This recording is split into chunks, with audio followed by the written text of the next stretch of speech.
ओम उमा महेश्वराय नमः। आप सभी का हमारे YouTube चैनल पर हार्दिक स्वागत है। आज सुने सोमवार व्रत की पौराणिक कथा। बहुत समय पहले वास्कल नामक गांव में बिंदुक नाम का एक ब्राह्मण रहता था। वह अधर्मी, दुरात्मा एवं महापापी था। उसकी स्त्री बहुत सुंदर थी। उसका नाम चंचुला था। वह सदा उत्तम धर्म का पालन करती थी, परंतु बिंदुक वेश्यागामी था। इस तरह कुकर्म करते हुए बहुत समय व्यतीत हो गया। उसकी स्त्री काम से पीड़ित होने पर भी स्वधर्म नाश के भय से क्लेश सहकर भी काफी समय तक धर्म भ्रष्ट नहीं हुई, परंतु आगे चलकर वह भी अपने दुराचारी पति के आचरण से प्रभावित होकर दुराचारिणी और अपने धर्म से विमुख हो गई। इस तरह दुराचार में डूबे हुए उन पति पत्नी का बहुत सा समय व्यर्थ बीत गया। वेश्यागामी, दूषित बुद्धि वाला वह दुष्ट ब्राह्मण बिंदुक समयानुसार मृत्यु को प्राप्त हो नरक में चला गया।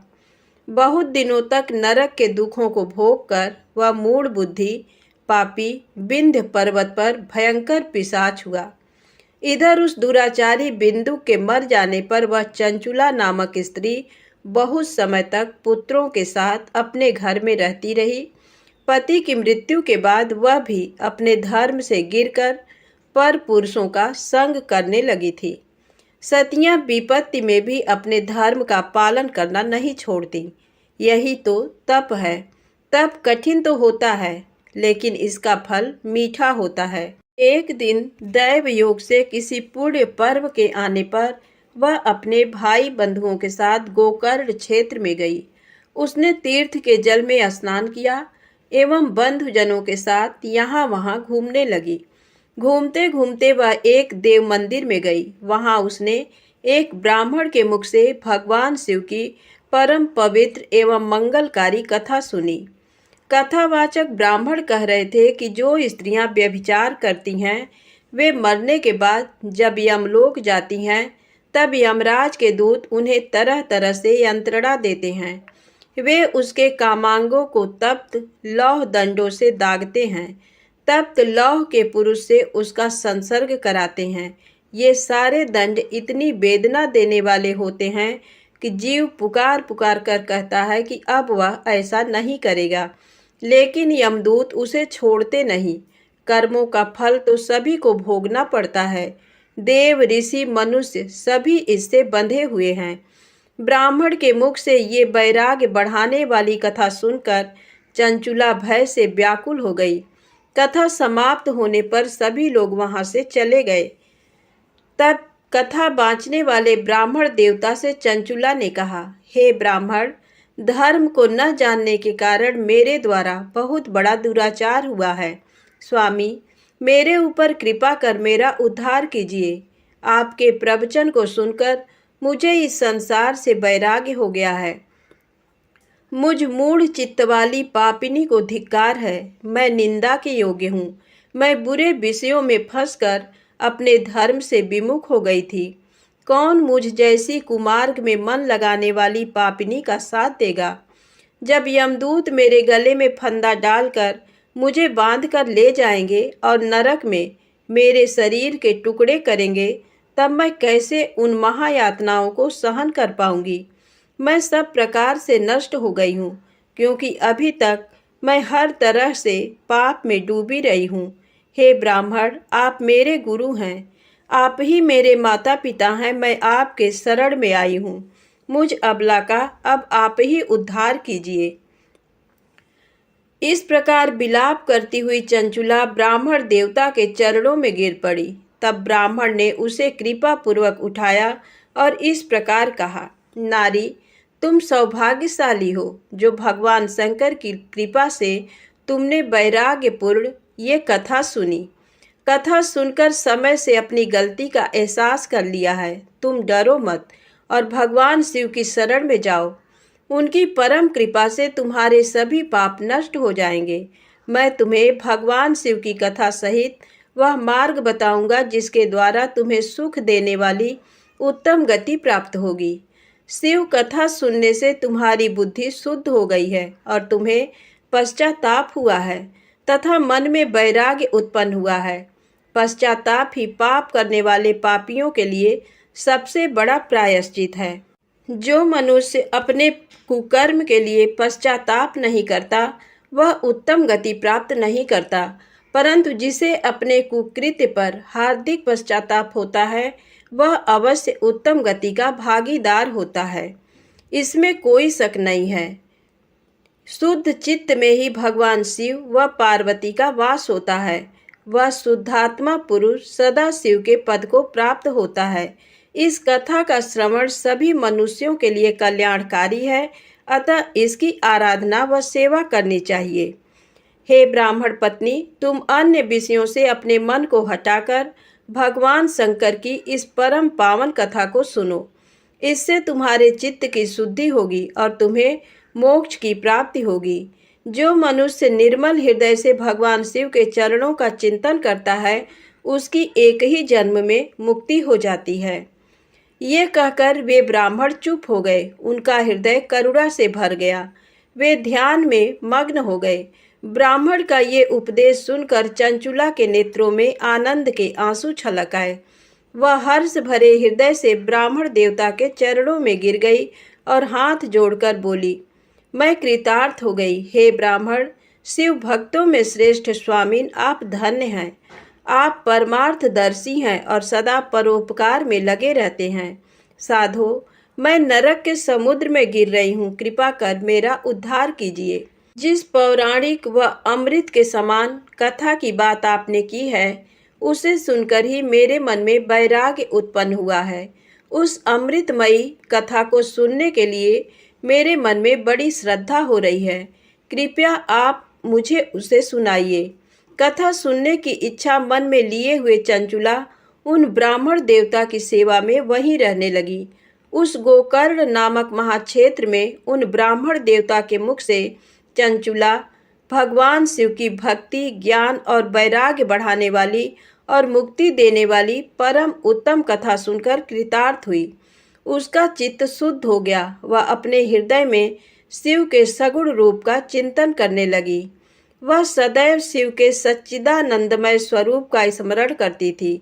तत्पश्चात अपना समय पूर्ण होने पर चंचुला ने बिना किसी कष्ट के अपना शरीर त्याग दिया। उसे लेने के लिए एक दिव्य विमान वहां पहुंचा।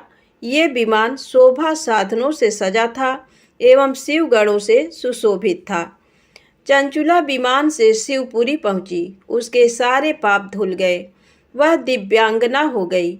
वह गौरांगी देवी मस्तक पर अर्धचंद्र का मुकुट व अन्य दिव्य आभूषण पहने शिवपुरी में पहुंची। वहां उसने सनातन देवता त्रिनेत्रधारी महादेव शिव को देखा।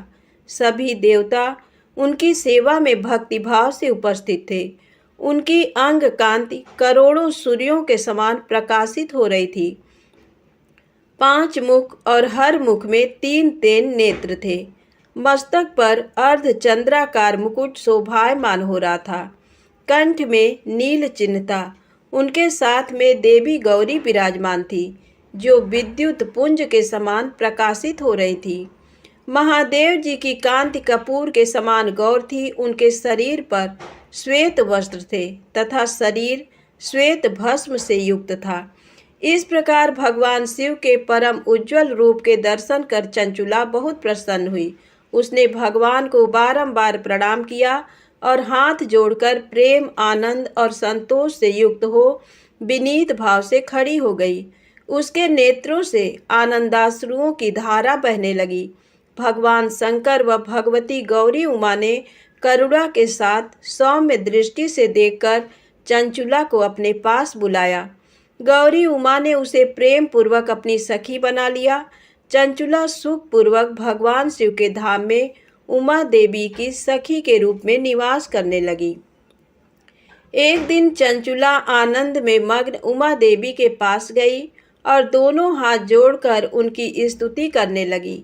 हे गिरिराज नंदिनी, स्कंद माता उमा, आप सभी मनुष्यों एवं देवताओं द्वारा पूज्य तथा समस्त सुखों को देने वाली हैं। आप शंभु प्रिया हैं। आप ही सगुणा और निर्गुणा हैं। हे सच्चिदानंद स्वरूपिणी, आप ही प्रकृति की पोषक हैं। हे माता, आप ही संसार की सृष्टि, पालन और संहार करने वाली हैं। इस प्रकार सद्गति प्राप्त चंचुला देवी की स्तुति कर शांत हो गई। उसकी आंखों में प्रेम के आंसू उमड़ आए। तब शंकर प्रिया भक्त वत्सला उमा देवी ने बड़े प्रेम से चंचुला को चुप कराते हुए कहा, सखी चंचुला, मैं तुम्हारी स्तुति से प्रसन्न हूँ। बोलो, क्या वर मांगती हो? चंचुला बोली, हे गिरिराज कुमारी, मेरे पति बिंदुक इस समय कहाँ हैं? उनकी स्थिति कैसी है, मुझे बताइए और कुछ उपाय कीजिए ताकि हम फिर से मिल सकें। हे महादेवी, मेरे पति एक शूद्र जाति वेश्या के प्रति आसक्त थे और पाप में ही डूबे रहते थे। गिरिजा बोली, बेटी, तुम्हारा पति बिंदुक बड़ा पापी था। उसका अंत बड़ा भयानक हुआ। वेश्या का उपभोग करने के कारण वह मूर्ख नरक में अनेक वर्षों तक अनेक प्रकार के दुख भोग कर अब शेष पाप को भोगने के लिए विंध्य पर्वत पर पिशाच की योनि में रह रहा है। वह दुष्ट वहीं वायु पीकर रहता है और सब प्रकार के कष्ट सहता है। गौरी देवी की ये बात सुनकर चंचुला अत्यंत दुखी हो गई। फिर मन को किसी तरह स्थिर करती हुई दुखी हृदय से माँ गौरी से उसने एक बार फिर पूछा, हे महादेवी, मुझ पर कृपा कीजिए और मेरे पापी पति का अब उद्धार कर दीजिए। कृपा करके मुझे वह उपाय बताइए जिससे मेरे पति को उत्तम गति प्राप्त हो सके। गौरी देवी ने कहा, यदि तुम्हारा पति भगवान शिव की पुण्यमयी उत्तम कथा सुने तो वह इस दुर्गति को पार करके उत्तम गति का भागी हो सकता है। अमृत के समान मधुर गौरी देवी का ये वचन सुनकर चंचुला ने दोनों हाथ जोड़कर मस्तक झुकाकर उन्हें बारंबार प्रणाम किया तथा प्रार्थना की कि मेरे पति को भगवान शिव की कथा सुनाने की व्यवस्था कीजिए। ब्राह्मण पत्नी चंचुला के बार बार प्रार्थना करने पर शिव प्रिया गौरी देवी ने भगवान शिव की महिमा का गान करने वाले गंधर्वराज तुम्बुरु को बुलाकर कहा, तुम्बुरो, तुम्हारी भगवान शिव में प्रीति है। तुम मेरे मन की सभी बातें जानकर मेरे कार्यों को सिद्ध करते हो। तुम मेरी इस सखी के साथ विंध्य पर जाओ। वहाँ एक महाघोर और भयंकर पिशाच रहता है। पूर्व जन्म में वह पिशाच बिंदुक नामक ब्राह्मण मेरी इस सखी चंचुला का पति था। वह वेश्यागामी हो गया था। उसने स्नान, संध्या आदि नित्य कर्म छोड़कर अपवित्र रहने लगा। क्रोध के कारण उसकी बुद्धि भ्रष्ट हो गई। दुर्जनों से उसकी मित्रता तथा सज्जनों से द्वेष बढ़ गया था। वह अस्त्र शस्त्र से हिंसा करता, लोगों को सताता और उनके घरों में आग लगा देता था। चांडालों से दोस्ती करता, वह रोज वेश्या के पास जाता था। पत्नी को त्याग कर दुष्ट लोगों से दोस्ती कर उन्हीं के संपर्क में रहता था। वह मृत्यु तक दुराचार में फंसा रहा। मृत्यु के बाद उसे पापियों के भोग स्थान यमपुर ले जाया गया। वहाँ घोर नरकों को सहकर इस समय वह विंध्य पर पिशाच बनकर रह रहा है और पापों का फल भोग रहा है। तुम उसके सामने परम पुण्यमयी पापों का नाश करने वाली भगवान शिव की दिव्य कथा का प्रवचन करो। इस कथा को सुनने से उसका हृदय सभी पापों से मुक्त होकर शुद्ध हो जाएगा और वह प्रेत योनि से मुक्त हो जाएगा। दुर्गति मुक्त होने पर उस बिंदुक नामक पिशाच को विमान पर बिठाकर तुम भगवान शिव के पास ले आना। माँ उमा का आदेश पाकर गंधर्वराज तुम्बरो प्रसन्नता पूर्वक अपने भाग्य की सराहना करते हुए चंचुला को साथ लेकर विमान से पिशाच के निवास स्थान विंध्य पर्वत पर गया। वहां पहुंचकर उसने उस विकराल आकृति वाले पिशाच को देखा। उसका शरीर विशाल था, उसकी ठोड़ी बड़ी थी। वह कभी हंसता, कभी रोता, कभी उछलता था। महाबली तुम्बरों ने बिंदुक नामक पिशाच को पासों से बांध लिया। उसके पश्चात तुम्बरों ने कथा बाँचने के लिए स्थान तलाश कर मंडप की रचना की। शीघ्र इस बात का पता लोगों को चल गया कि एक पिशाच के उद्धार हेतु देवी पार्वती की आज्ञा से तुम्बरो भगवान शिव की कथा सुनाने विंध्य पर्वत पर आया है। उस कथा को सुनने के लोभ से बहुत से देवर्षि वहां पहुंच गए। सभी को आदर पूर्वक स्थान दिया गया। पिशाच बिंदुक को पांसों में बांधकर आसन पर बिठाया गया और तब तुम्बरू ने परम उत्तम भगवान शिव की अमृत कथा का गान शुरू किया, जिससे सभी श्रोता कृतार्थ हो गए। परम पुण्यमय कथा को सुनकर पिशाच सभी पापों से मुक्त हो गया और उसने पिशाच शरीर का त्याग कर दिया। शीघ्र ही उसका रूप दिव्य हो गया। उसका शरीर गौर वर्ण का हो गया। शरीर पर श्वेत वस्त्र एवं पुरुषों के आभूषण आ गए। इस प्रकार दिव्य देहधारी होकर बिंदुक अपनी पत्नी चंचुला के साथ स्वयं भी भगवान शिव का गुणगान करने लगा। उसे इस दिव्य रूप में देखकर सभी को बहुत आश्चर्य हुआ। उसका मन परम आनंद से परिपूर्ण हो गया। सभी भगवान महेश्वर के अद्भुत चरित्र को सुनकर कृतार्थ हो उसका यशोगान करते हुए अपने अपने धाम को चले गए। बिंदुक अपनी पत्नी चंचुला के साथ विमान में बैठकर शिवपुरी की ओर चल दिया। महेश्वर के गुणों का गान करता हुआ बिंदुक अपनी पत्नी चंचुला व तुम्बरू के साथ शीघ्र ही शिवधाम पहुंच गया। भगवान शिव व देवी पार्वती ने उसे अपना पार्षद बना लिया। दोनों पति पत्नी सुखपूर्वक भगवान महेश्वर एवं देवी गौरी के श्री चरणों में अविचल निवास पाकर धन्य हो गए। बोलो उमा महेश्वर भगवान की जय। एक समय की बात है, किसी नगर में एक साहूकार रहता था। उसके घर में धन की कोई कमी नहीं थी, लेकिन उसकी कोई संतान नहीं थी। इस कारण वह बहुत दुखी था। पुत्र प्राप्ति के लिए वह प्रत्येक सोमवार व्रत रखता था और पूरी श्रद्धा के साथ शिव मंदिर जाकर भगवान शिव और पार्वती जी की पूजा करता था। उसकी भक्ति देखकर एक दिन माँ पार्वती प्रसन्न हो गई और भगवान शिव से उस साहूकार की मनोकामना पूर्ण करने का आग्रह किया। पार्वती जी की इच्छा सुनकर भगवान शिव ने कहा कि हे पार्वती, इस संसार में हर प्राणी को उसके कर्मों का फल मिलता है और जिसके भाग्य में जो हो उसे भोगना ही पड़ता है। लेकिन पार्वती जी ने साहूकार की भक्ति का मान रखने के लिए उसकी मनोकामना पूर्ण करने की इच्छा जताई। माता पार्वती के आग्रह पर शिव जी ने साहूकार को पुत्र प्राप्ति का वरदान तो दिया, लेकिन साथ ही ये भी कहा कि उसके बालक की आयु केवल 12 वर्ष होगी।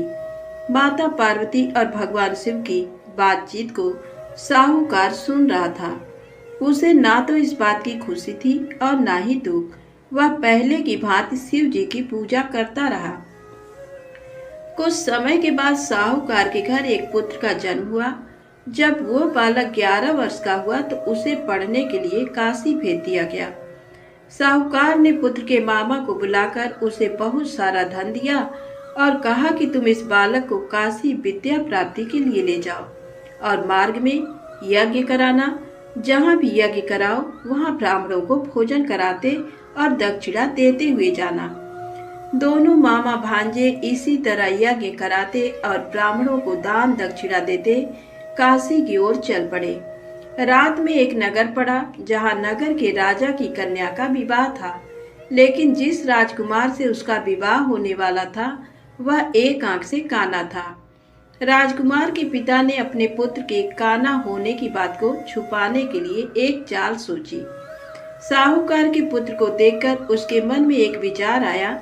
उसने सोचा क्यों न इस लड़के को दूल्हा बनाकर राजकुमारी से विवाह करा दूं। विवाह के बाद इसको धन देकर विदा कर दूंगा और राजकुमारी को अपने नगर ले जाऊंगा। लड़के को दूल्हे के वस्त्र पहनाकर राजकुमारी से विवाह कर दिया गया। लेकिन साहूकार का पुत्र ईमानदार था। उसे ये बात न्याय संगत नहीं लगी।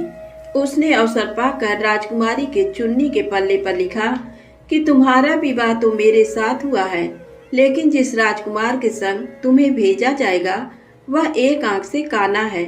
मैं तो काशी पढ़ने जा रहा हूँ। जब राजकुमारी ने चुन्नी पर लिखी बातें पढ़ी तो उसने अपने माता पिता को ये बात बताई।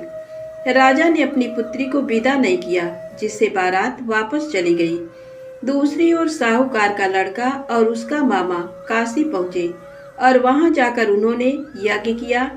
जिस दिन लड़के की आयु 12 साल की हुई उसी दिन यज्ञ रखा गया। लड़के ने अपने मामा से कहा कि मेरी तबीयत कुछ ठीक नहीं है। मामा ने कहा कि तुम अंदर जाकर सो जाओ। शिव जी के वरदान के अनुसार कुछ ही देर में उस बालक के प्राण निकल गए। मृत भांजे को देख उसके मामा ने विलाप शुरू किया। संयोगवश उसी समय शिव जी और माता पार्वती उधर से जा रहे थे। पार्वती ने भगवान से कहा, स्वामी, मुझे इसके रोने के स्वर सहन नहीं हो रहा है। आप इस व्यक्ति के कष्ट को अवश्य दूर करें।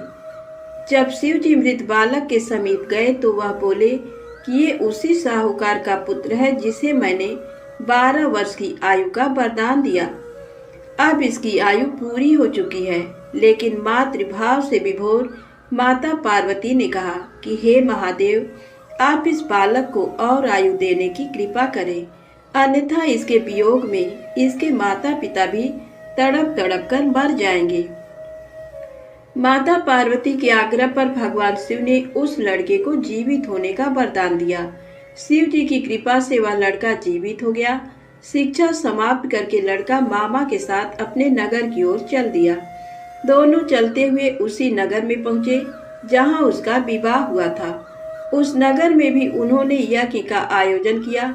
उस लड़के के ससुर ने उसे पहचान लिया और महल में ले जाकर उसकी खातिरदारी की और अपनी पुत्री को विदा किया। इधर साहूकार और उसकी पत्नी भूखे प्यासे रहकर बेटे की प्रतीक्षा कर रहे थे। उन्होंने प्रण कर रखा था कि यदि उन्हें अपने बेटे की मृत्यु का समाचार मिला तो वह भी प्राण त्याग देंगे, परंतु अपने बेटे के जीवित होने का समाचार पाकर वह बेहद प्रसन्न हुए। उसी रात भगवान शिव ने व्यापारी के स्वप्न में आकर कहा, हे श्रेष्ठी, मैंने तेरे सोमवार के व्रत करने और व्रत कथा सुनने से प्रसन्न होकर तेरे पुत्र को लंबी आयु प्रदान की है।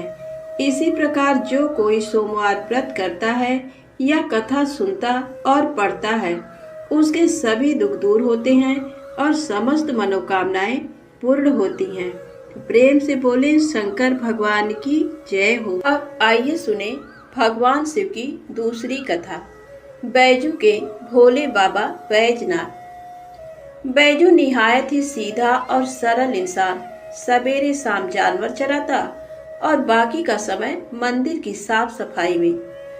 एक बार पुजारी बाबा 2 महीने के लिए तीर्थ पे जा रहे थे।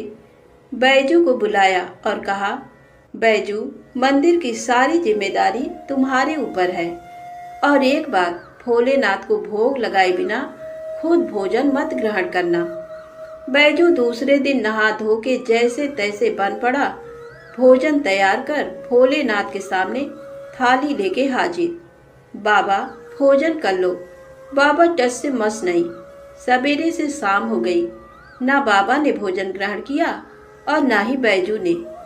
2-3 दिन यही सिलसिला चला। चौथे दिन बैजू का धीरज टूट गया।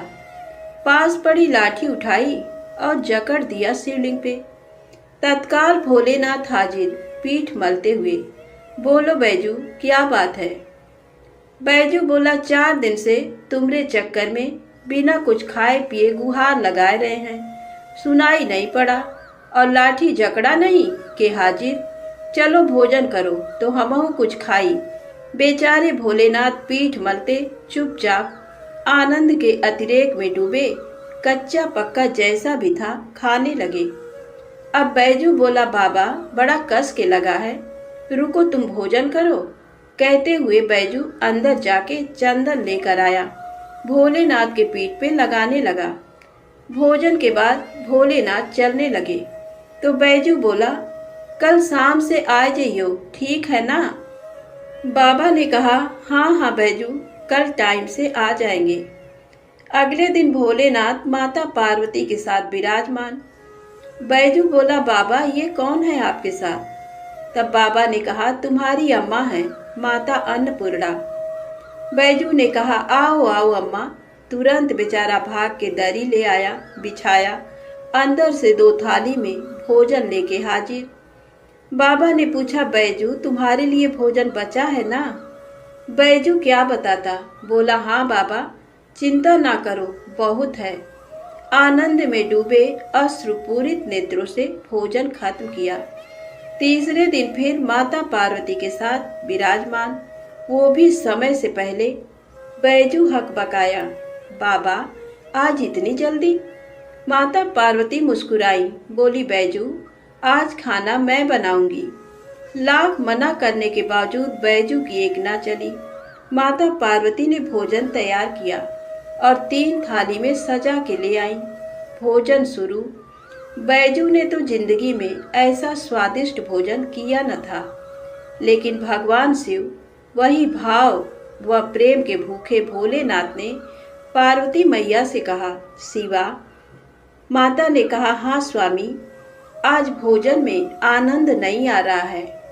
माता की आंखों से आंसू निकल रहे थे। सच स्वामी, ना वो स्वाद है ना वो रस। धन्य है माता अन्नपूर्णा, जिनके नाम मात्र से भोजन में मिठास बढ़ जाए। उनको खुद का बनाया भोजन बेस्वाद लग रहा था। 2 महीनों का भोग सामग्री और कहाँ 3 आदमी का भोजन। बेचारे बैजू को अपने जानवर तक बेच देने पड़े। किन्हीं कारणवश पुजारी बाबा बजाय 2 महीनों के 1 महीने के अंदर ही तीर्थ से वापस आ गए। पुजारी बाबा ने बैजू को बुलाया और कहा, बैजू भोलेनाथ को समय से भोग लगाता था ना? बैजू ने कहा, हाँ पुजारी बाबा, पर बाबा तुम तो कहत रहे हो कि वो अकेले आएंगे, पर वो तो माता अन्नपूर्णा के साथे आवत रहें और दोनों जने कस के भोजनों करत रहें। हमका आपन जानवर तक बेचे के पड़ा। पुजारी बाबा अपलक बैजू को निहार रहे थे। जानते थे कि ये झूठ बोल नहीं सकता, तो क्या भोलेनाथ माता पार्वती के साथ आते थे? तब बाबा ने कहा, बैजू आज तुम फिर भोग लगाओ, देखें कौन कौन आता है। बैजू बेचारा समय से भोजन लेके हाजिर। बुलाना शुरू। काहे को भोलेनाथ आए? बुलाते बुलाते थक गया, पर ना भोलेनाथ को आना था ना वो आए। बाबा बाबा लाठी ना उठाऊंगा, चाहे तुम आओ या न आओ, लाठी ना उठाऊंगा बाबा, लाठी ना उठाऊंगा। बस शिवलिंग पकड़ के रोए जा रहा था और यही बोल रहा था, बाबा लाठी ना उठाऊंगा। तभी अचानक आवाज आई, बैजू आंखें खोलो बैजू, हम आ गए, आंखें खोलो बैजू। सामने ही माता पार्वती और भोलेनाथ विराजमान थे। लिपट गया चरणों में। माँ बाबा, जो आज तुम न आते तो जान दे देता मैं अपनी। भोलेनाथ ने बैजू को हृदय से लगाया। बोले, बैजू बेमोल विज्ञा तेरे हाथों में। सुन, आज से मुझसे पहले लोग तेरा नाम लेंगे, फिर मेरा। आगे बैजू, पीछे नाथ, बैजनाथ। तो प्रेम से बोले, बाबा बैजनाथ जी की जय हो। भगवान शिव माता पार्वती की तीसरी कहानी। एक बार माता पार्वती ने भगवान शिव से कहा कि प्रभु, मैंने पृथ्वी पर देखा है कि जो व्यक्ति पहले से ही अपने प्रारब्ध से दुखी है, आप उसे और ज्यादा दुख प्रदान करते हैं, और जो सुख में है आप उसे दुख नहीं देते हैं। भगवान ने इस बात को समझाने के लिए माता पार्वती को धरती पर चलने के लिए कहा और दोनों ने इंसानी रूप में पति पत्नी का रूप लिया और एक गांव के पास डेरा जमाया। शाम के समय भगवान ने माता पार्वती से कहा कि हम मनुष्य रूप में यहाँ आए हैं, इसलिए यहाँ के नियमों का पालन करते हुए हमें यहाँ भोजन करना होगा। इसलिए मैं भोजन की सामग्री की व्यवस्था करता हूँ, तब तक तुम भोजन बनाओ। जब भगवान के जाते ही माता पार्वती रसोई में चूल्हे को बनाने के लिए बाहर से ईंटें लेने गई और गांव में कुछ जर्जर हो चुके मकानों से ईंटें लाकर चूल्हा तैयार कर दिया। चूल्हा तैयार होते ही भगवान वहां पर बिना कुछ लाए ही प्रकट हो गए। माता पार्वती ने उनसे कहा, आप तो कुछ लेकर नहीं आए, भोजन कैसे बनेगा? भगवान बोले, पार्वती अब तुम्हें इसकी जरूरत नहीं पड़ेगी। भगवान ने माता पार्वती से पूछा कि तुम चूल्हा बनाने के लिए इन ईंटों को कहाँ से लेकर आई? तो माता पार्वती ने कहा, प्रभु इस गांव में बहुत से ऐसे घर भी हैं जिनका रखरखाव सही ढंग से नहीं हो रहा है। उनकी जर्जर हो चुकी दीवारों से मैं ईंटें निकाल कर ले आई। भगवान ने फिर कहा, जो घर पहले से खराब थे तुमने उन्हें और खराब कर दिया। तुम ईंटें उन सही घरों की दीवार से भी तो ला सकती थी। तब माता पार्वती बोली, प्रभु, उन घरों में रहने वाले लोगों ने उनका रखरखाव बहुत सही तरीके से किया है और वो घर सुंदर भी लग रहे हैं। ऐसे में उनकी सुंदरता को बिगाड़ना उचित नहीं होता। भगवान बोले, पार्वती, यही तुम्हारे द्वारा पूछे गए प्रश्न का उत्तर है। जिन लोगों ने अपने घर का रखरखाव अच्छी तरह से किया है, यानी सही कर्मों से अपने जीवन को सुंदर बना रखा है, उन लोगों को दुख कैसे हो सकता है। मनुष्य के जीवन में जो भी सुखी है वो अपने कर्मों के द्वारा सुखी है और जो दुखी है वो अपने कर्मों के द्वारा दुखी है। इसलिए हर एक मनुष्य को अपने जीवन में ऐसे ही कर्म करने चाहिए कि जिससे इतनी मजबूत व खूबसूरत इमारत खड़ी हो जाए, कभी भी कोई भी उसकी एक ईंट भी निकालने ना पाए। प्रेम से बोले, शंकर भगवान की जय हो। आइए सुने गणेश जी की कहानी। एक गांव था जिसमें एक सेठ जी अपने परिवार के साथ रहते थे। सेठ जी का गांव के पास के ही शहर में बड़ा व्यापार था। सेठ जी गणेश जी की पूजा श्रद्धा एवं विश्वास से करते थे, जिससे सेठ जी के घर में अन्न धन के भंडार सदैव ही भरे रहते थे। उनके जीवन में किसी भी प्रकार की कोई कमी नहीं थी। नित्य प्रतिदिन नियम अनुसार रोज वो नदी पर नहाने जाते और आकर गणेश जी की पूजा करते, उन्हें भोग लगाते, फिर स्वयं भोजन करते थे। ये बात सेठानी जी को अच्छी नहीं लगती थी। वो धार्मिक नहीं थी और ईश्वर में इतना विश्वास नहीं रखती थी। एक बार सेठानी जी ने सोचा कि ये इतना गणेश जी को मानते हैं, गणेश जी की पूजा करते हैं, इससे होता क्या है, आज तो देखती हूँ वो कैसे गणेश जी की पूजा करते हैं। अगले दिन जब सेठ जी नदी पर नहाने जाते हैं तो सेठानी जी गणेश जी की मूर्ति को उठाकर मूर्ति को कपड़े से ढककर बगीचे में जमीन में दबा देती हैं। जब सेठ जी नदी पर से नहाकर घर आते हैं और देखते हैं कि गणेश जी की मूर्ति तो मंदिर में नहीं है, तो वो सेठानी से पूछते हैं, गणेश जी की मूर्ति मंदिर में नहीं है, कहाँ गई? तो सेठानी जी बोलती है, मुझे नहीं मालूम, मूर्ति को घर में बहुत ढूंढते हैं उस दिन, क्योंकि वो गणेश जी को भोग नहीं लगा पाए थे। इसके लिए सेठ जी ने अन्न जल का भी त्याग कर दिया और गणेश जी से प्रार्थना करने लगे कि हे प्रभु, लगता है आप मुझसे रुष्ट हो गए हो और कहीं चले गए हो। आप अपनी कृपा दृष्टि मुझ पर बरसाइए, प्रभु मुझे दर्शन दीजिए। सेठ जी ने मन ही मन सोचा कि अब से जब तक आप मुझे मिल नहीं जाते, मुझे दर्शन नहीं दे देते, तब तक मैं अन्न जल का त्याग करता हूँ। वो दिन पूरा निकल गया। रात्रि में सेठ जी की भक्ति से प्रसन्न होकर गणेश जी भगवान ने स्वप्न में भगवान एक छोटे से चूहे के साथ खेल रहे होते हैं और चूहे को खाने को लड्डू देते हैं। चूहा लड्डू लेकर बगीचे में जाता है और जमीन को खोदता है और लड्डू वहीं डाल देता है। अचानक सेठ जी की नींद खुल जाती है। सेठ जी बगीचे में जाते हैं और वहीं खोदते हैं जहां उन्होंने सपने में देखा था, और वहीं से उनको थोड़ी सी जमीन खोदने पर कपड़े में लिपटे हुए गणेश जी की मूर्ति मिलती है। सेठ जी गणेश जी की मूर्ति की पूजा करके उनको यथास्थान स्थापित करते हैं और सेठानी के पूछने पर सारा वृत्तांत उन्हें सच सच बताते हैं। बात को जानकर सेठानी जी को आश्चर्य होता है और सेठानी जी मन ही मन श्रद्धा एवं विश्वास से गणेश जी भगवान की भक्त बन जाती हैं और सेठ जी से कहती हैं कि मुझसे बड़ा भारी अपराध हो गया है। अब हम दोनों पति पत्नी प्रेम सहित गणेश जी भगवान की आराधना करेंगे एवं उनकी पूजा में कभी कोई कमी नहीं आने देंगे। ये सुनकर सेठ जी अत्यधिक प्रसन्न हो जाते हैं और दोनों पति पत्नी गणेश जी भगवान को धन्यवाद करते हैं। प्रेम से बोलें गणेश जी महाराज की जय हो। आपको कथा अच्छी लगी हो तो प्लीज़ लाइक अवश्य करें, चैनल को सब्सक्राइब करें, ज़्यादा से ज़्यादा शेयर करें। जय माता दी, जय भोलेनाथ।